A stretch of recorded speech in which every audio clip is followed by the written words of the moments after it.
นาณพระอุโบสถวัดศรีโสดาพารามหลวง 10 นาฬิกาพิธีเชิญสัญญบัตรพัดยศผ้าไตรถวายแด่พระธรรม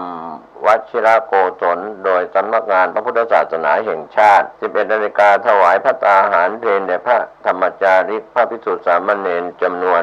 500 รูป 12 นาฬิกาศรัทธาประชาชนร่วมงานรับประทานอาหาร 14 นาฬิกาพิธีทักษิณานุปทานพระธรรมวชิรโกศลเจ้าวาดวัดศรีโสดาพารามหลวงจุดธูปเทียนบูชาพระรัตนตรัยกล่าวคำไหว้พระรับศีลพระสงฆ์ทรงสมณศักดิ์จำนวน20 รูปสวดพระพุทธมนต์ธรรมนิยามสูตรทอดผ้าบังสุกุลสดับปกรณ์ถวายทายธรรมพระสงฆ์อนุโมทนามอบทุนการศึกษาโดยพระธรรมวชิรโกศลประธานกรรมการมูลนิธิวัดศรีโสดากล่าวถวายรายงานน้อมบูชาพระคุณพระธรรมจาริกหิตาจารย์พระธรรมจาริกพระภิกษุสามเณรสวดสังฆคุณ3 จบมูลนิธิวัดศรีโสดาและฐานะบดีเจ้าภาพถวายและมอบทุนการศึกษาพระภิกษุสามเณรนักเรียนนิสิตและนักศึกษาจำนวน100 ทุนถวายผ้าป่าสามัคคีทุนเผยแผ่พระพุทธศาสนาแก่ชาวเขาปี 2566 ถวายย่ามไทยธรรมพระธรรมจาริกพระภิกษุสามเณรจำนวน500 รูปพระธรรมวชิรโกศลผู้อำนวยการสำนักงานพระธรรมจาริกภูมิภาคที่ปรึกษาเจ้าคณะภาค 7 เจ้าวาดวัดศรีโสดากล่าวสัมโมทนิยกถาพระสงฆ์อนุโมทนากล่าวคำแผ่เมตตาคำวันทาบันทึกภาพผู้ได้รับทุนไว้เป็นที่ระลึกเป็นเสร็จพิธีก็เชิญชวนในกำหนดการวันกตัญญูปีที่ 28 จัดงานณวัดศรีโสดาพารามหลวงตำบลสุเทพอำเภอเมืองเชียงใหม่จังหวัดเชียงใหม่ศุกร์ที่ 22 กันยายน พุทธศักราช 2566 โดยพร้อมเพรียงกัน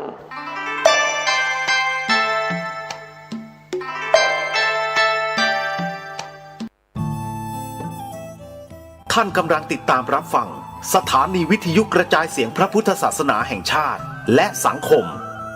คลื่นเพื่อการศึกษาพระพุทธศาสนาและวัฒนธรรมระบบ FM 104.5 เมกะเฮิรตซ์รายการต่อไปเป็นรายการคดีโลกคดีธรรมเป็นศาสนาสำหรับชาติเราศาสนาในสมัยนี้เป็นของที่แยกจากชาติไม่ได้เป็นความจำเป็นที่เราทั้งหลายผู้เป็นไทยจะต้องมั่นคงอยู่ในศาสนาพระพุทธซึ่งเป็นศาสนาสำหรับชาติเราพระพุทธศาสนาก็ดีหรือศาสนาใดก็ดีที่ตั้งมั่นอยู่ได้ก็ด้วยความมั่นคงของผู้เลื่อมใสตั้งใจที่จะรักษาและข้าพเจ้าพูดทั้งนี้ก็เพื่อชักชวนท่านทั้งหลายอย่างเป็นเพื่อนไทยและเพื่อนพุทธศาสนิกชนด้วยกันทั้งนั้นเพื่อความมั่นคงแห่งพระพุทธศาสนาข้าพเจ้ารู้สึกว่าได้ทำหน้าที่สมควรแก่อุปถัมภ์พระพุทธศาสนาเราจะตั้งใจรักษาศาสนาของเราด้วยชีวิตและถ้าท่านตั้งใจจะช่วยข้าพเจ้าในกิจอันใหญ่นี้แล้วก็จะเป็นที่พอใจข้าพเจ้าเป็นอันมากเพราะฉะนั้นเป็นหน้าที่ของเราทั้งหลายที่จะช่วยกันบำรุงรักษาพระพุทธศาสนาอย่าให้เสื่อมสูญไปการที่จะบำรุงพระพุทธศาสนาเราต้องรู้สึกก่อนว่าหลักของพระพุทธศาสนาคืออะไรเราจะถือว่าเราเป็นไทยด้วยกันหมด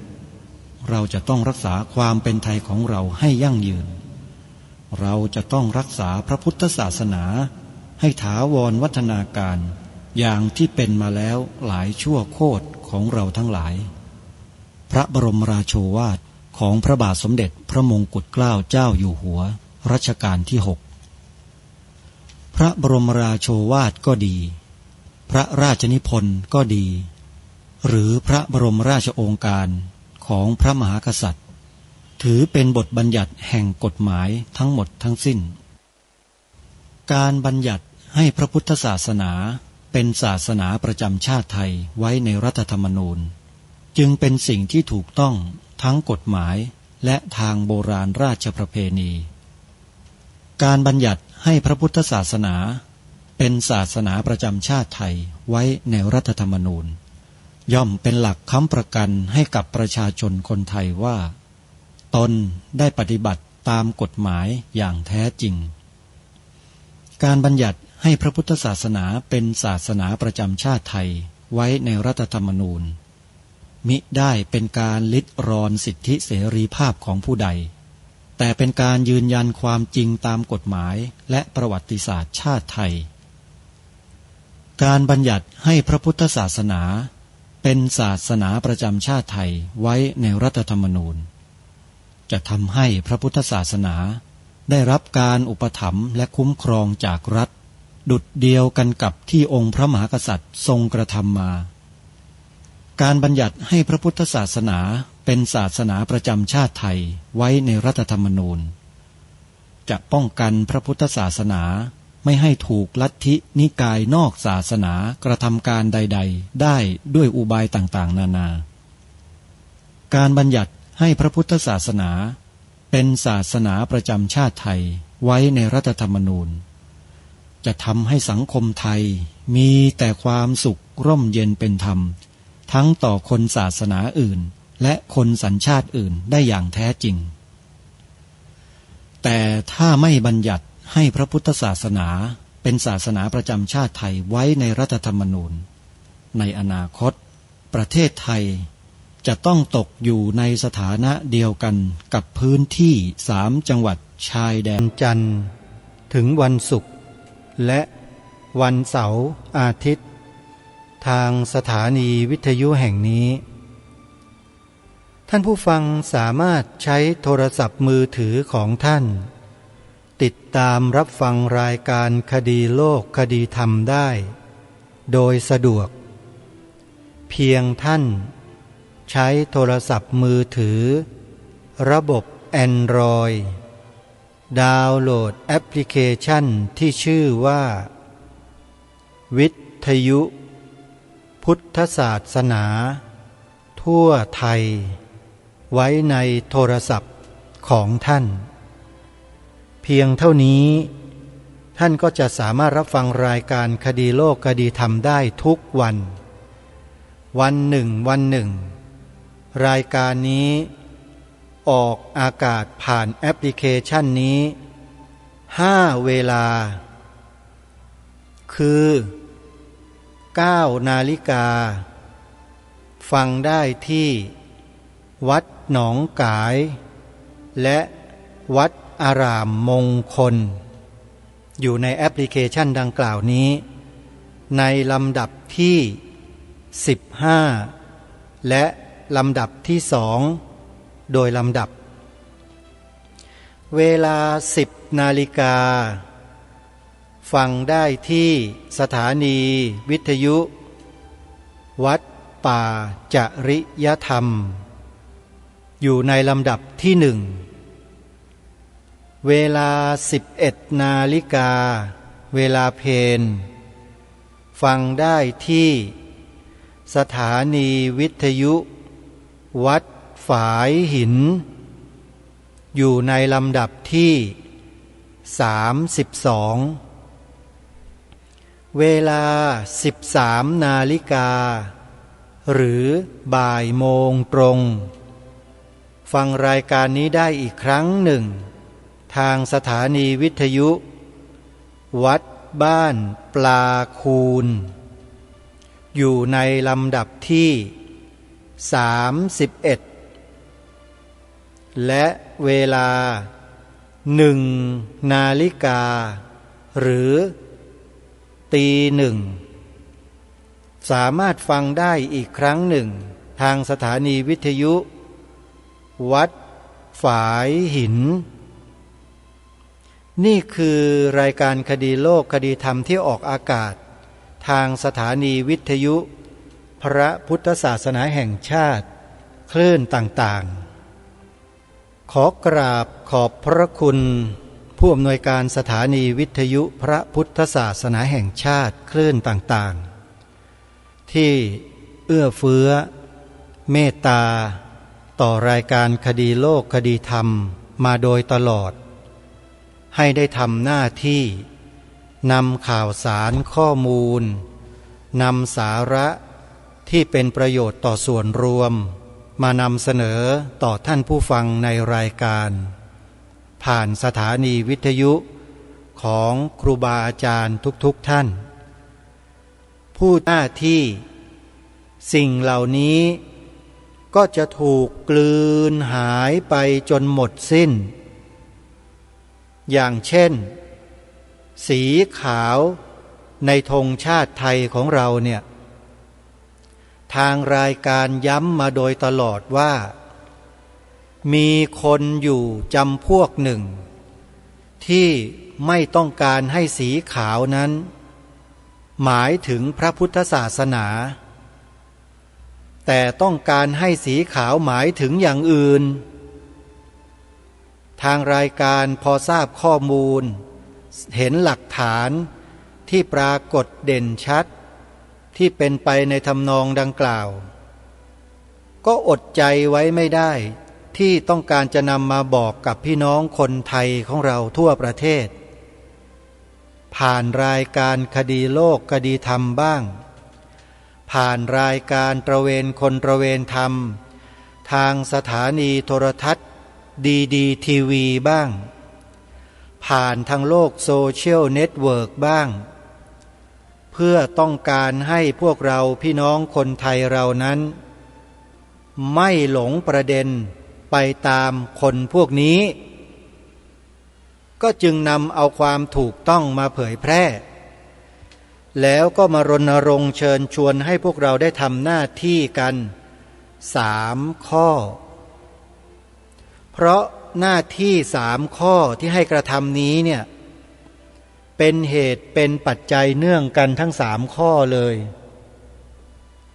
ขาดข้อใดข้อหนึ่งไปความแข็งแรงมั่นคงก็ย่อหย่อนลงไปอาจมีผลทำให้พวกเราเนี่ยเกิดการพลาดพลั้งฝ่ายศัตรูได้จึงให้ทำให้ครบทั้ง3 ข้อเป็นการมัดชีวิตของเราเอาไว้กับความมั่นคงนี้ตลอดกาลเลยข้อ 1ให้เราช่วยกันกล่าวช่วยกันพูดคำประโยคนี้ให้เหมือนกันทั้งบ้านทั้งเมืองแล้วก็ให้พูดกันทุกวันทุกวันทุกวันท่องเป็นอาขยานหลังสวดมนต์หลังไหว้พระหลังร้องเพลงชาติก็ให้กล่าวคำนี้ว่าพระพุทธศาสนาเป็นศาสนาประจำชาติไทยของเรามีทั้งหมด16 พยางค์กล่าวให้ครบกล่าวให้สมบูรณ์ให้เหมือนกันทุกคนพระพุทธศาสนาเป็นศาสนาประจำชาติไทยของเรามีคำว่าพระนำหน้าเสมออย่าตัดคำว่าพระออกเพราะถ้าตัดออกแล้วพวกพูดผีปีศาจมันจะแทรกเข้ามาได้แต่ถ้ามีคำว่าพระยืนเอาไว้กำหนดเอาไว้อยู่ข้างหน้าเนี่ยพระจะป้องกันผีป้องกันปีศาจร้ายได้โยมใครก็ตามที่ตัดคำว่าพระออกจากคำนามในชื่อเฉพาะต่างๆของบ้านของเมืองเราออกไปเนี่ยแปลว่าไอ้คนพวกนั้นเนี่ยมันเป็นทาสเป็นบริวารของพูดผีปีศาจเพราะมันไม่ชอบพระมันกลัวพระขนาดพระจะพูดเหตุพูดผลจะกล่าวอ้างกล่าวอิงถึงเหตุถึงผลความเกี่ยวเนื่องกันกับทางการเมืองบ้างไอ้พวกทาสพวกขี้ข้ารับใช้พูดผีปีศาจมันก็บอกว่าพระไม่ควรที่จะยุ่งเกี่ยวกับการเมืองแล้วการเมืองเนี่ยมายุ่งเกี่ยวกับพระอยู่ทุกวันทุกวันเนี่ยทำไมไม่พูดบ้างอ่ะมีสิทธิ์อยู่แค่ฝ่ายเดียวไงแล้วพระไม่มีสิทธิ์จะพูดถึงบ้างหรือไงนำแต่สิ่งดีๆไปให้เนี่ยไม่ดีเหรอการเมืองเนี่ยพระจะนำเอาศีลเอาธรรมไปให้เนี่ยมันเป็นยังไงล่ะการเมืองไม่ชอบไง จึงมาสกัดมากั้นมาคอยกีดกั้นมากันพระไม่ให้พูดการเมืองอยู่เนี่ยเป็นเช่นนั้นหรือเปล่าหรืออย่างไรหรือคิดว่าพระจะไปเล่นการเมืองเหรอถ้าคิดอย่างนั้นน่ะคิดผิดแล้วไม่มีพระรูปไหนเขาอยากจะไปเล่นหรอกการเมืองน่ะแต่พระเขาอยากจะสอนการเมืองอยากจะบอกพวกนักการเมืองให้ทำตัวกันให้ดีๆให้มีศีลมีธรรมบอกไม่ได้ยังไงนี่แหละคือสิ่งที่ทางอาตมาภาพเองเนี่ยนั่งคิดวิเคราะห์ถึงเรื่องนี้ถึงวาทกรรมชุดเนี้ยที่เขาใช้กันอยู่ในสังคมไทยเราคอยกีดคอยกั้นคอยกันไม่ให้พระเราสอนศีลสอนธรรมพวกนักการเมืองเนี่ยญาติโยมเคยคิดกันบ้างไหมว่าทำไมมันห้ามกันนักหนามันคัดค้านมันต่อต้านพอพระจะพูดแตะหน่อยเดียวมันบอกว่าพระไม่ควรยุ่งเกี่ยวกับการเมืองไปเขียนไว้ในกฎในกฎในกติกาอะไรกันเลอะเทอะไปหมด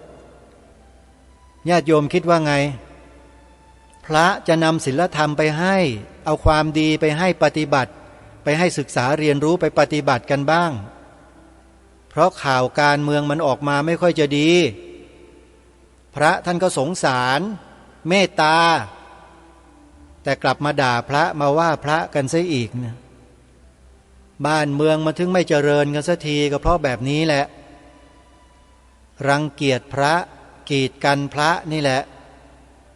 แล้วเป็นไงบ้างบ้านเมืองเราที่ผ่านมาเนี่ยมีความสงบสุขร่มเย็นกันดีไหมรู้หรือยังล่ะว่าผลที่มันเกิดขึ้นแบบนั้นเพราะอะไรเพราะปฏิเสธพระไงเพราะฉะนั้นในหน้าที่3ประการที่ทางรายการรณรงค์ให้เราได้ทำกันเนี่ยมันเป็นเหตุเบื้องต้นแห่งความเจริญ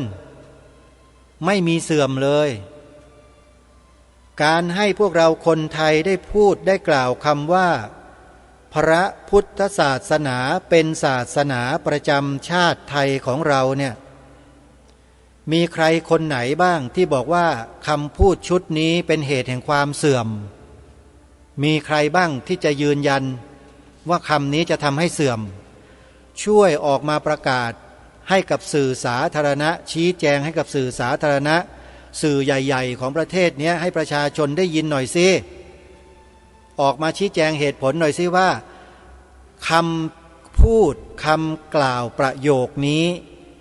จะก่อให้เกิดความเสื่อมต่อประเทศชาติบ้านเมืองอย่างไรมีไหมมีใครมาออกมาอธิบายบ้างเอาเหตุเอาผลเอาหลักฐานมาอ้างอิงสิว่าจะไม่เจริญตรงไหนจะเสื่อมตรงไหน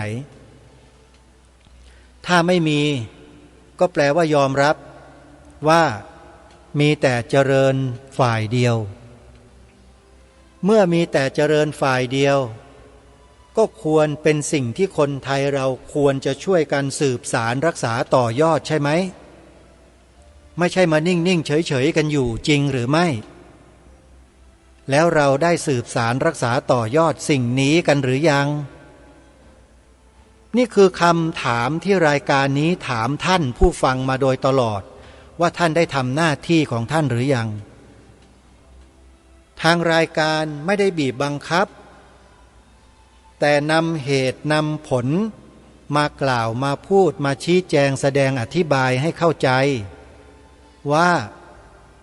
ที่ให้ทำกันเนี่ยมีเหตุผลอะไร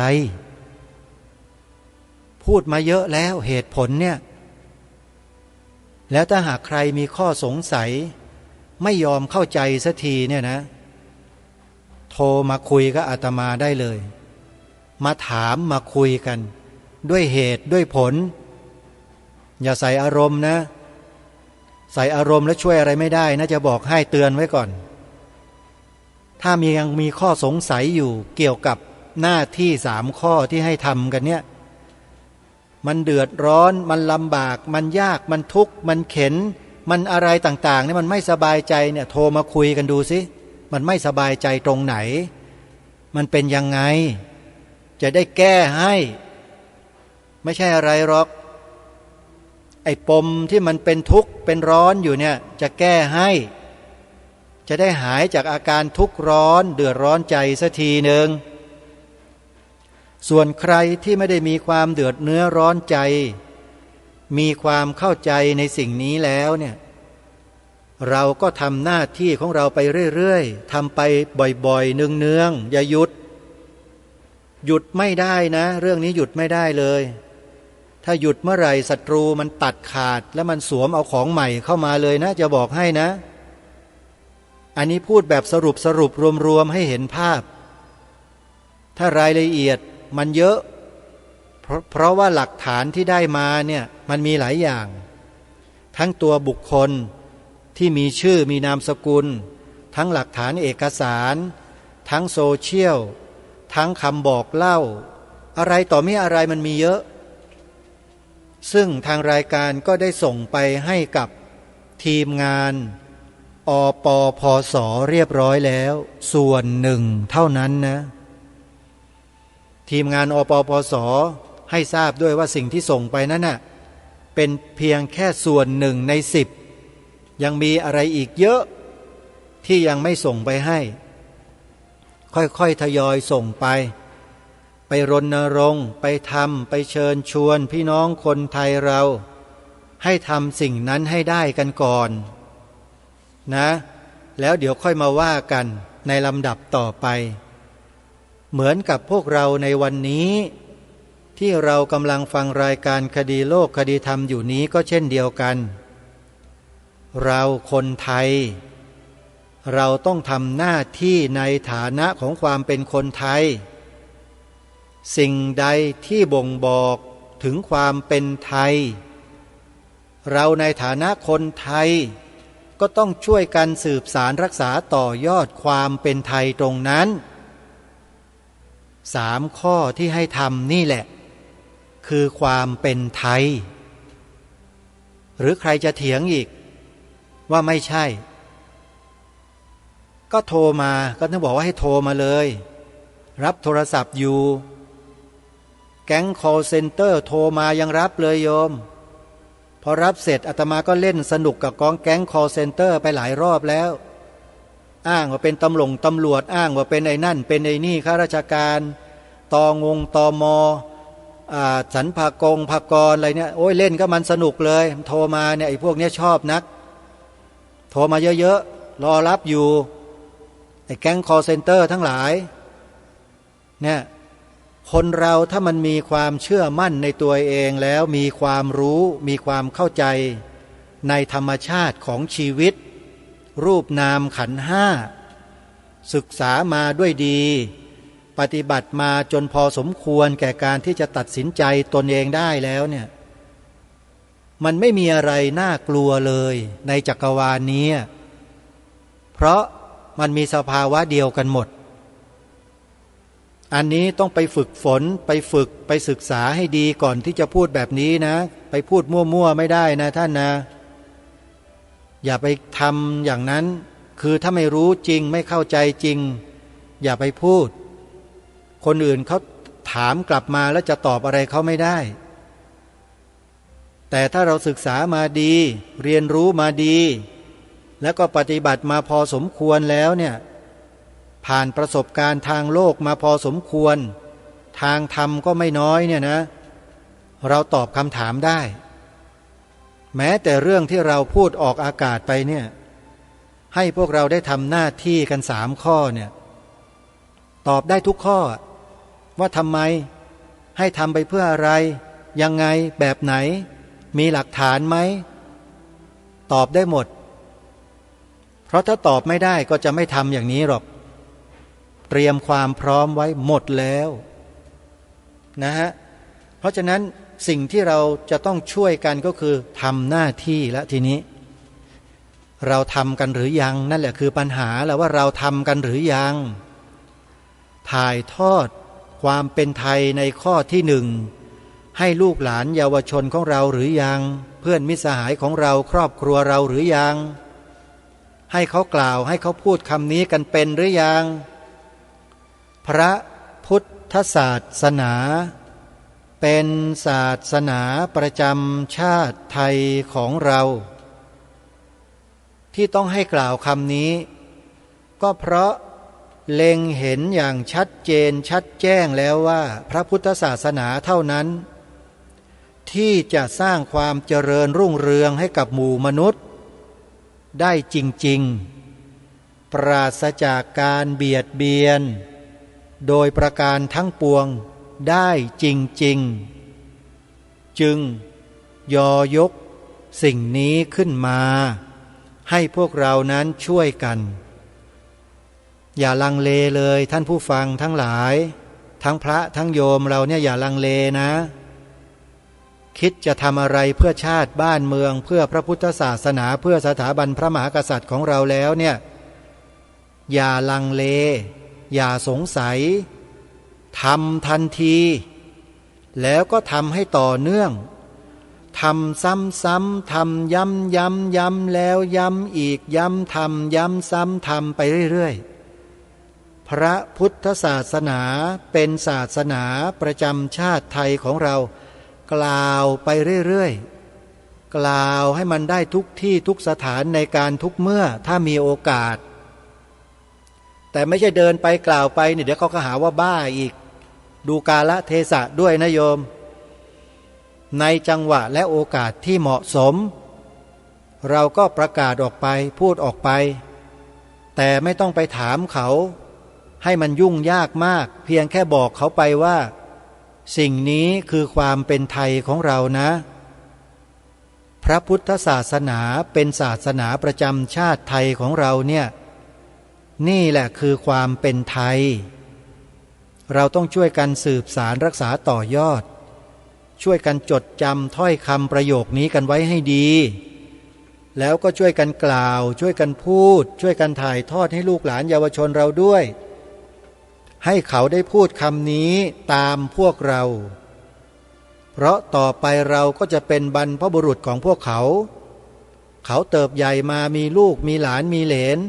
เราก็จะเป็นปู่เป็นทวดเป็นบรรพชนของเขานั่นแหละแล้วถ้าเราไม่พาเขาทำหน้าที่แล้วใครล่ะจะพาให้เขาทำตรงนี้ล่ะถามหน่อยสิพ่อแม่พี่น้องปู่ย่าตายายพี่ป้าน้าอาทั้งหลายผู้ปกครองทั้งหลายครูอาจารย์ในโรงเรียนในสถาบันการศึกษาทั้งหลายถ้าพวกท่านไม่นำเด็กเยาวชนนักเรียนนักศึกษาแล้วใครจะนำเขาล่ะก็มีแต่พวกท่านนั่นแหละแต่ก็มีคำถามตามมาอีกว่าทำไมท่านไม่ทำล่ะทำไมท่านถึงไม่ทำเพราะอะไรท่านต้องถามตัวท่านเองสิหาคำตอบกันเองได้เลยนะมันมีอยู่ไม่กี่อย่างหรอกที่ท่านไม่ทำเนี่ยหนึ่งเพราะกลัวสองเพราะรักสามเพราะโกรธสี่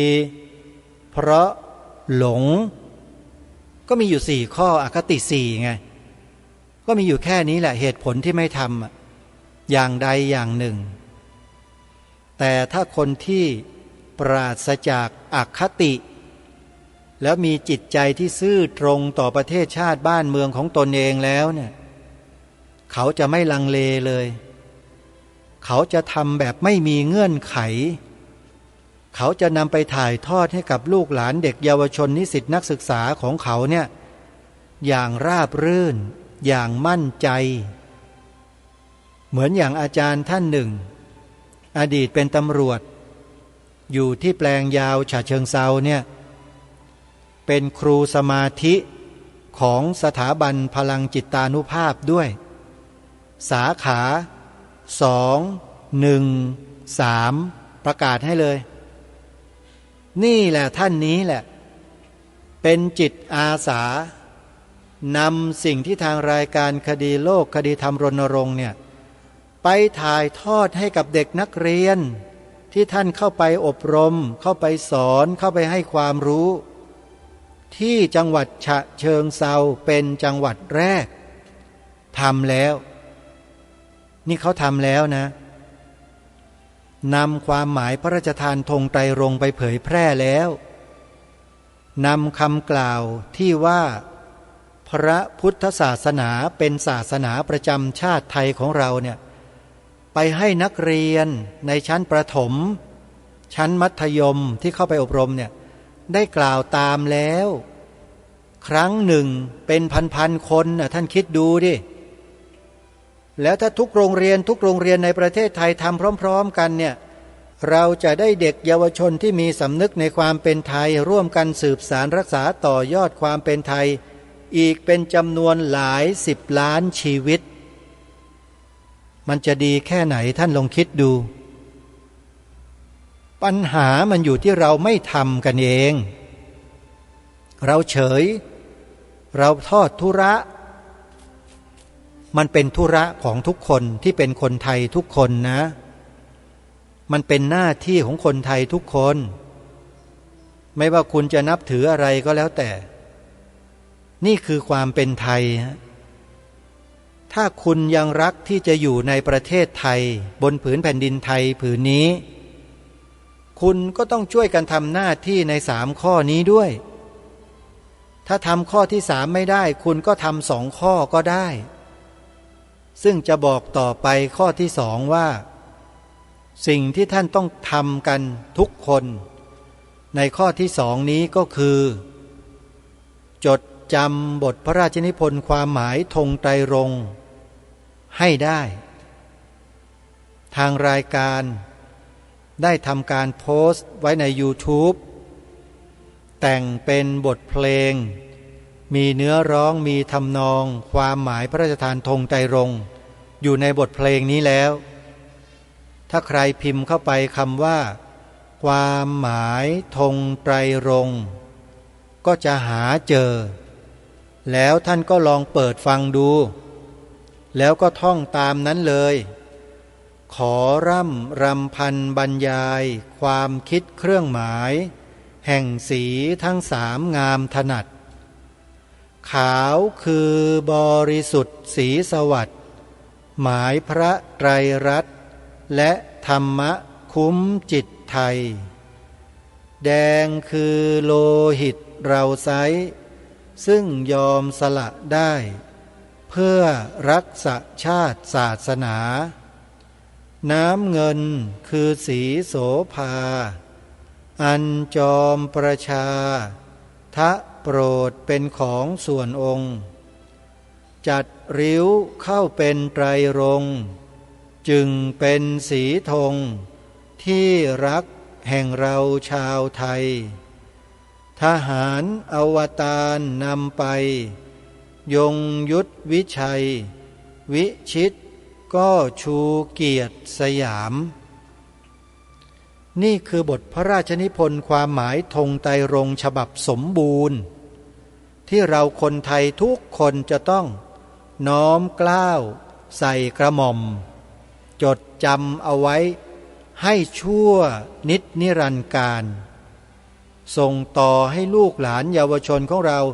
สืบสารรักษาต่อยอดกันต่อไปด้วยเพราะนี่คือประโยชน์ส่วนรวมเป็นสิ่งที่องค์พระมหากษัตริย์พระราชนิพนธ์พระราชทานไว้ให้แล้วส่วนใครที่ปฏิเสธที่ไม่เห็นด้วยกับบทพระราชนิพนธ์ความหมายธงไตรรงค์นี้ก็ไม่เป็นไรแต่คุณอย่ามาทำทีทำท่าหันรีหันขวางทำเป็นทองไม่รู้ร้อนหรือทำตัวเป็นคนที่มือไม่พายแล้วเอาตีนราน้ำอย่าทำนะซึ่งในปัจจุบันนี้มันมีคนทำอยู่คือมือมันไม่พายแล้วมันยังเอาตีนราน้ำอีกไม่อัญเชิญบทพระราชนิพนธ์ความหมายธงไตรรงค์มาให้ครบถ้วนสมบูรณ์มาเผยแพร่ให้เด็กๆลูกหลานเยาวชนแล้วเนี่ยมันยังไปบิดเบือนความหมายพระราชทานธงไตรรงค์ของพระองค์ท่านอีกด้วยไอ้คนพันนี้มันเป็นอย่างนี้นี่แหละรายการนี้จึงต้องพูดจาแบบนี้ไงท่านจึงต้องพูดจาหนักแน่นแบบนี้ไงฮะเพราะทนดูการกระทำอันเลวร้ายดังกล่าวของคนในชาติตัวเองไม่ได้ฮะแล้วก็คิดอยู่เสมอว่าไอ้คนพวกนี้เนี่ย มันเป็นคนไทยจริงหรือเปล่าถ้าเป็นคนไทยจริงคนไทยแท้ๆทำไมมันมาทำลายความเป็นไทยของตัวเองแบบนี้ด้วยนี่คือคำถามที่ถามตัวเองนะถามมีข้อสงสัยเรื่องนี้ก็ถามอยู่ในใจตัวเองและไม่ใช่ถามเฉยๆนะไปหาความรู้เพิ่มเติมกับเรื่องดังกล่าวที่มีคนกระทำการบิดเบือนบทพระราชนิพนธ์ความหมายธงไตรรงค์ของพระองค์ท่านเห็นหลักฐานนี้มาตั้งแต่ปีพระพุทธศักราช 2547 จำได้เลยวันนั้น 22 พฤศจิกายน 2547 ไปดูงานนิทรรศการธงสำคัญของชาติที่พิพิธภัณฑ์สถานแห่งชาติพระนครอยู่ใกล้ๆกับสนามหลวงเนี่ยตรงอนุสาวรีย์ทหารผ่านศึกสงครามโลกครั้งที่หนึ่งอยู่ระหว่างโรงละครแห่งชาติกับมหาวิทยาลัยธรรมศาสตร์ท่าพระจันทร์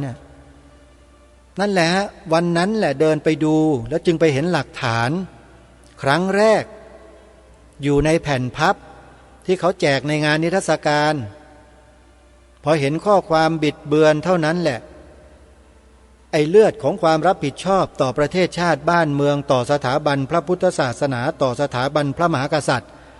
มันพุ่งปรี๊ดปราดซะเวลานั้นเต็มไปหมดเลยในร่างกายเนี่ยบอกว่าไม่ได้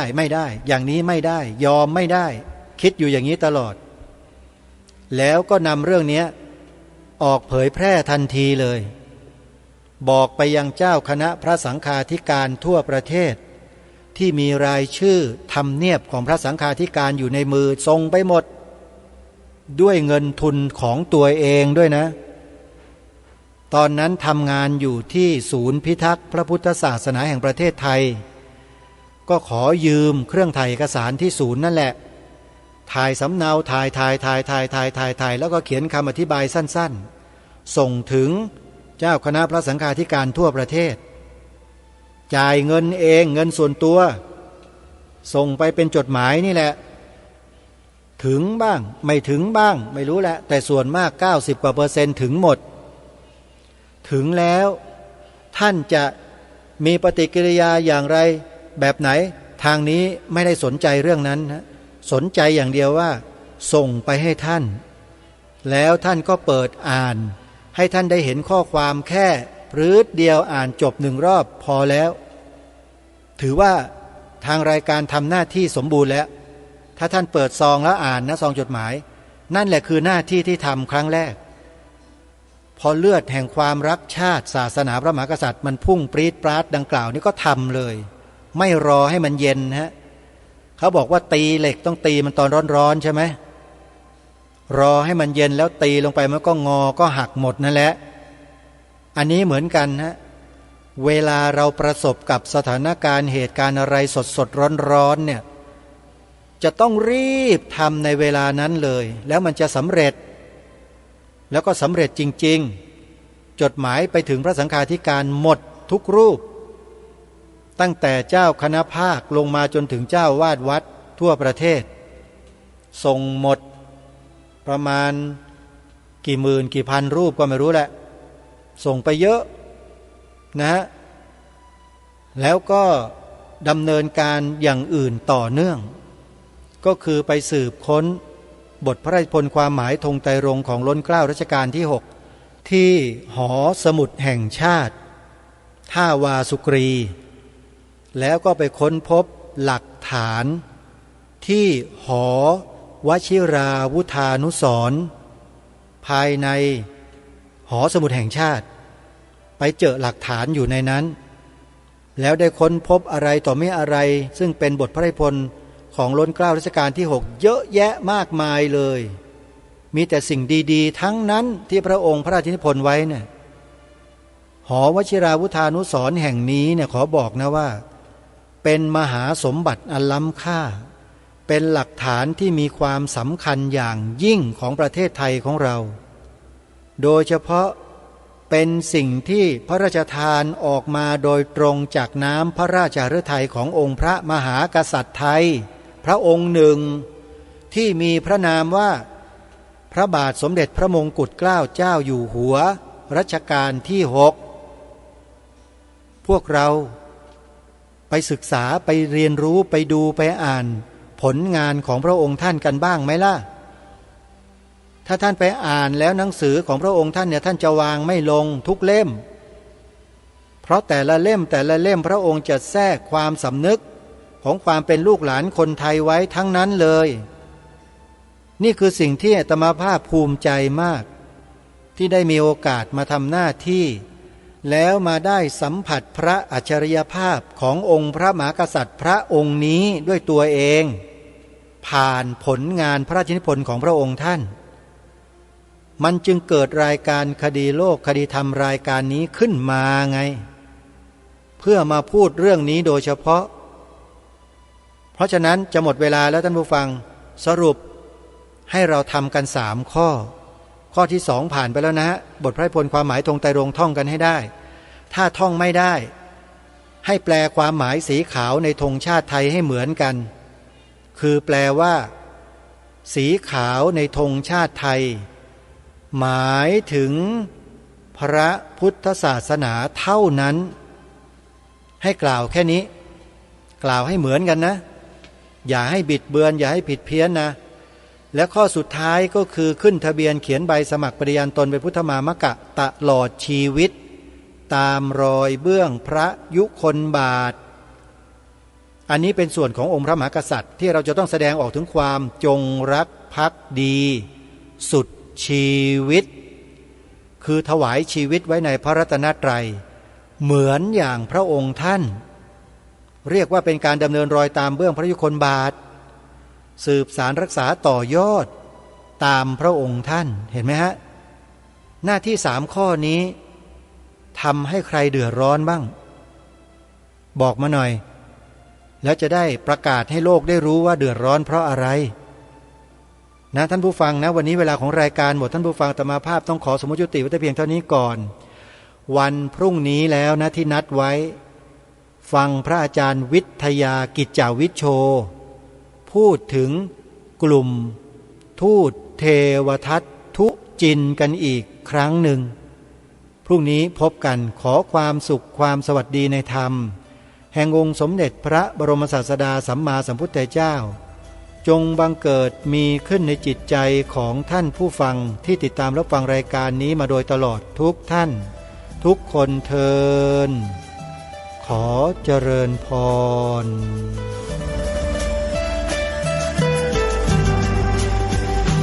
กล้าคิดก็ต้องกล้าทำอย่ากลัวถ้าทำความดีเป็นศึกษาปัญหาให้ทันท่วงทีเมืองไทยจะพัฒนากว่านี้รายการดีคดีโลกคดีธรรมขอรำพันบรรยายความคิดเครื่องหมายแห่งสีทั้ง3งามถนัดขาวคือบริสุทธิ์สีสวัสดิ์หมายพระไตรรัตน์และธรรมะคุ้มจิตไทยแดงคือโลหิตเราใสซึ่งยอมสละได้เพื่อรักษาชาติศาสนาน้ำเงินคือสีโสภาอันจอมกระชากถ้าโปรดเป็นของส่วนองค์จับริ้วเข้าเป็นไตรรงค์ยิ่งเป็นสีธงที่รักแห่งเราชาวไทยทหารอวตารนำไปยงยุทธวิชัยวิชิตก็ชูเกียรติสยามประเทศไทยที่เจริญมั่นคงมาได้จนถึงทุกวันนี้มิได้เกิดขึ้นจากความหวาดกลัวอย่างคลาดเขลาแต่บรรพบุรุษไทยของเราทุกยุคทุกสมัยล้วนแต่มีความกล้าหาญและชาญฉลาดปก ป้องเอกราชสร้างชาติให้เกิดความมั่นคงโดยมีธงแห่งพระไตรรัตน์เป็นเครื่องนำชัยจึงเป็นที่มาที่ไปของรายการคดีโลกคดีธรรมกล้าคิดก็ต้องกล้าทำอย่ากลัวถ้าทำความดีเป็นศึกษาปัญหาให้ทันท่วงทีเมืองไทยจะพัฒนากว่านี้รายการดีๆคดีโลกคดีธรรมรายการดีๆคดีโลกคดีธรรม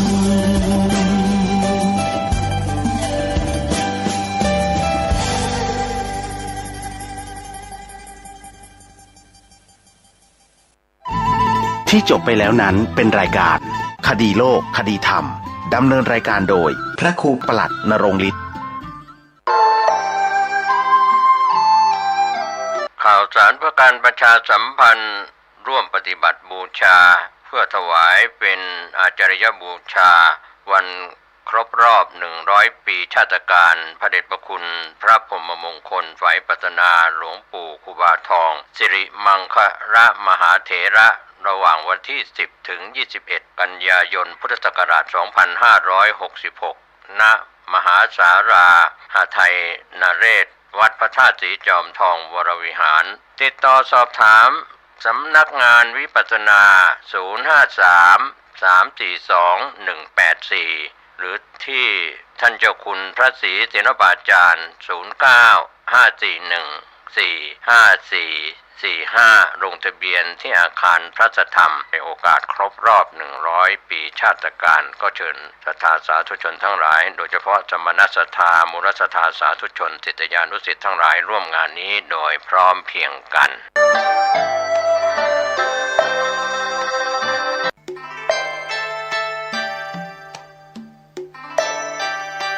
ข่าวสารเพื่อการประชาสัมพันธ์กำหนดการวันกตัญญูปีที่28บำเพ็ญกุศลทักษิณานุปทานแด่ครูบาเจ้าศรีวิชัยองค์ประถมเจ้าอาวาสวัดศรีโสดาสมเด็จพระพุทธชินวงศ์สุวรรณโชตมหาเถระองค์ประถมประธานคณะพระธรรมจาริกสมเด็จพระมหารัชมังคลาจารย์วรปุญญมหาเถระองค์ทุติยประธานคณะพระธรรมจาริกพระครูมงคลคุณาธรประสิทธิ์วัฒโกพระครู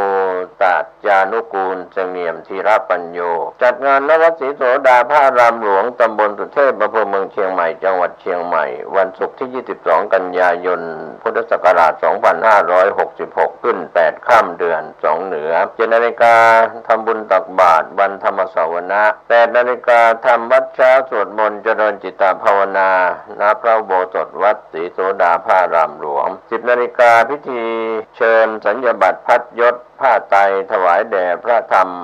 วชิรโกศลโดยสำนักงานพระพุทธศาสนาแห่งชาติ11 นาฬิกาถวายภัตตาหารเพลแด่พระธรรมจาริกพระภิกษุสามเณรจำนวน